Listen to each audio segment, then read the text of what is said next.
दोस्तों, total solution मिलन में आप लोगों का स्वागत है। तो दोस्तों, आज का वीडियो एक रिमोट कंट्रोल हेलीकॉप्टर के ऊपर है। तो ये देखिए, ये हेलीकॉप्टर चल नहीं रहा है, पूरा बंद है, डेड है। तो इसका स्विच दबाने से इसमें कोई भी इंडिकेटर लैंप ग्लो नहीं कर रहा है। और इसमें देखिए, ये पावर स्विच है। तो हम इसको थोड़ा चार्ज में लगा के देख लेते हैं। तो इसमें हम चार्जर डाल देंगे, ये देखिए। तो थोड़ा चार्जिंग कनेक्टर में ये लूज़ हो रहा है मेरा चार्जर, कोई बात नहीं। थोड़ा सा हम देखिए, थोड़ा सा चार्जर लगाने से, हिलाने से ये इसका जो लैंप है ग्लो कर रहा है चार्जिंग का। तो ठीक है, थोड़ी देर हम देख लेते, उसके बाद इसका स्विच को हम ऑन ऑफ करके देख लेंगे कि मेरा जो हेलीकॉप्टर है वो चल रहा है कि नहीं।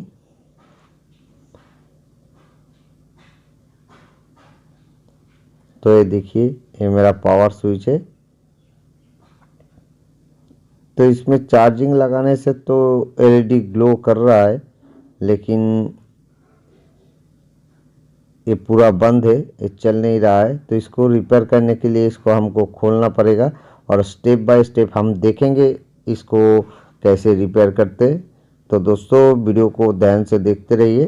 थोड़ा सा वीडियो लंबा हो सकता है, लेकिन आप स्टेप बाय स्टेप इसको कैसे रिपेयर कर सकते वो आपको पता चल जाएगा इस वीडियो में। तो इस हेलीकॉप्टर में 3 जो स्क्रू लगा हुआ है वो हम स्क्रू ड्राइवर की मदद से खोल लेंगे। तो इसमें देखना पड़ेगा कौन सा साइड में स्क्रू लगा हुआ है। तो ये देखिए, इस साइड में 3 स्क्रू लगा हुआ है।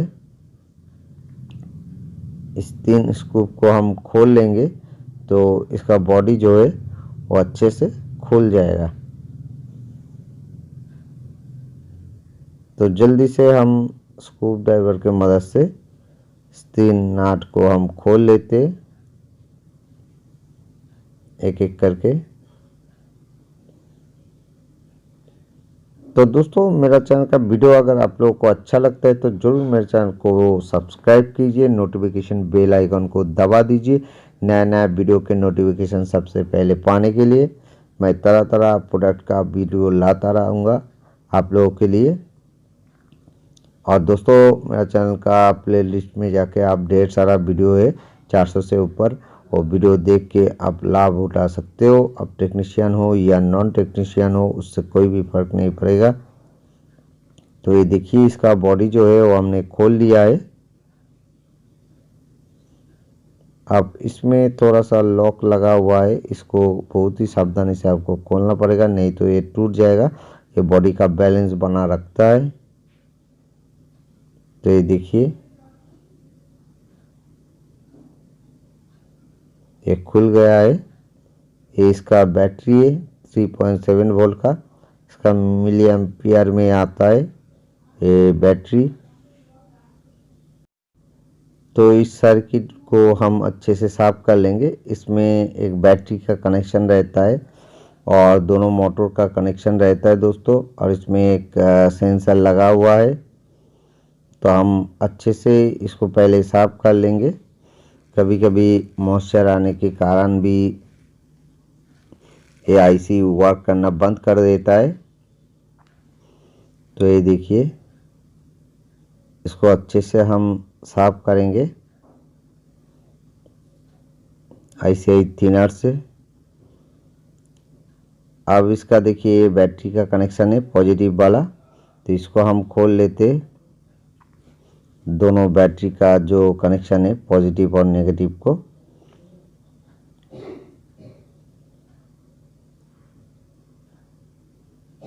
ब्लैक और रेड वाला।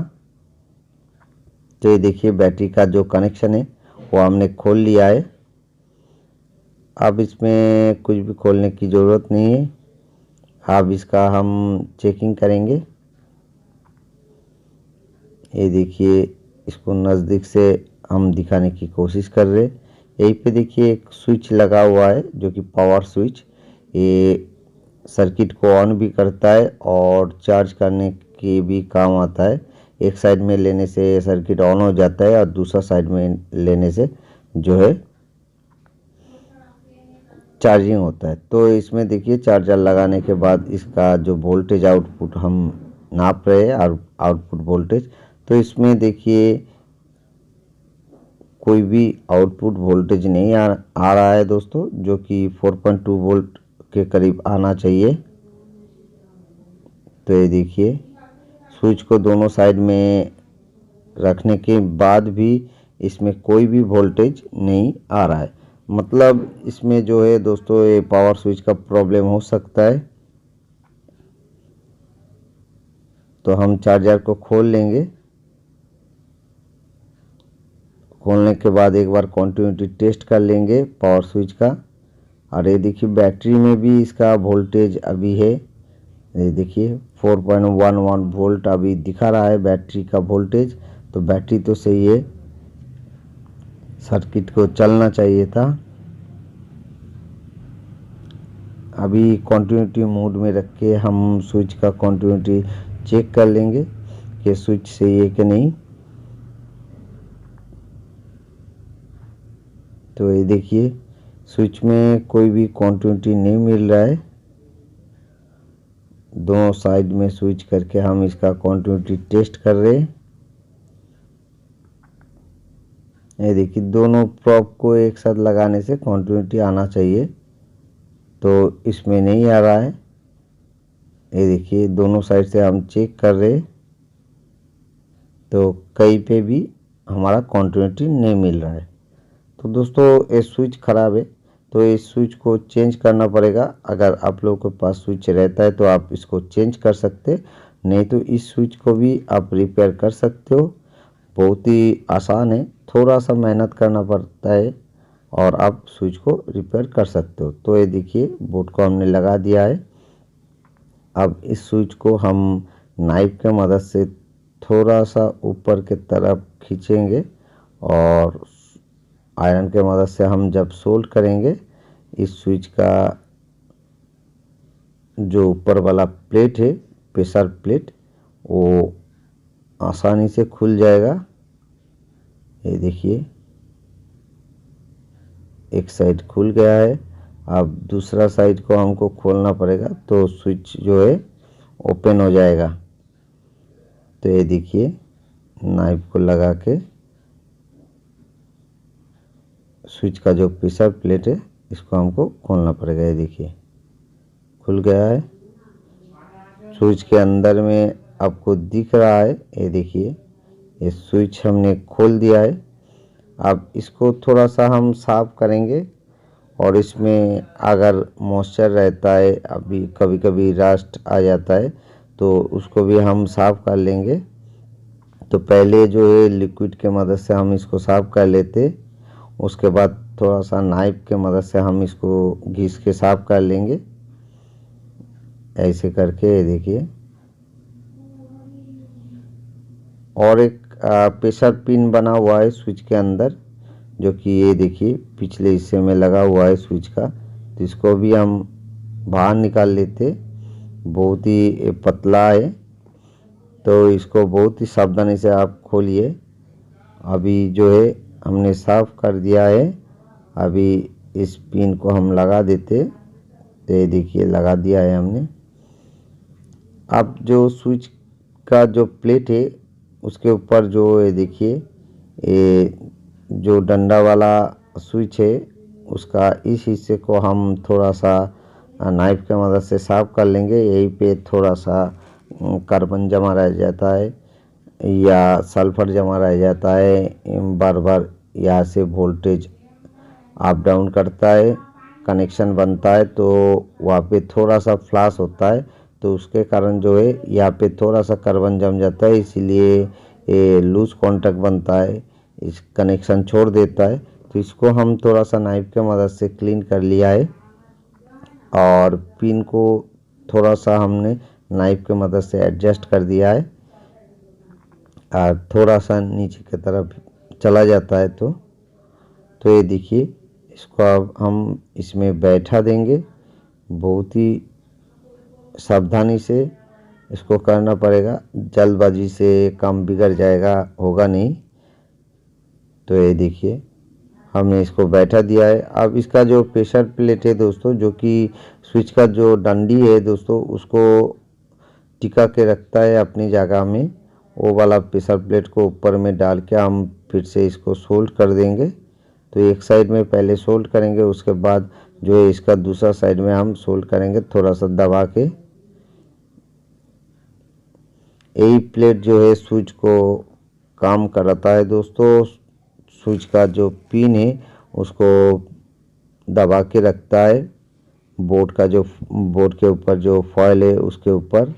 तो ये देखिए, हमने स्विच को अभी सेट कर दिया है। अब इसका थोड़ा सा हम कंटिन्यूटी टेस्ट भी करेंगे और वोल्टेज भी नापेंगे।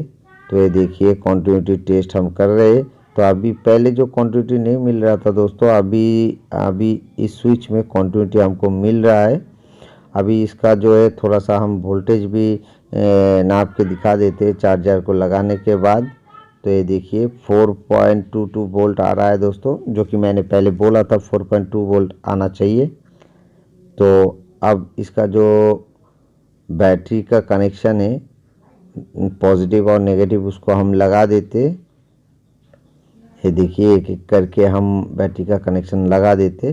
तो इस हेलीकॉप्टर में ज़्यादातर जो है इसमें बैटरी ख़राब हो जाता है और ये पावर स्विच का प्रॉब्लम आता है।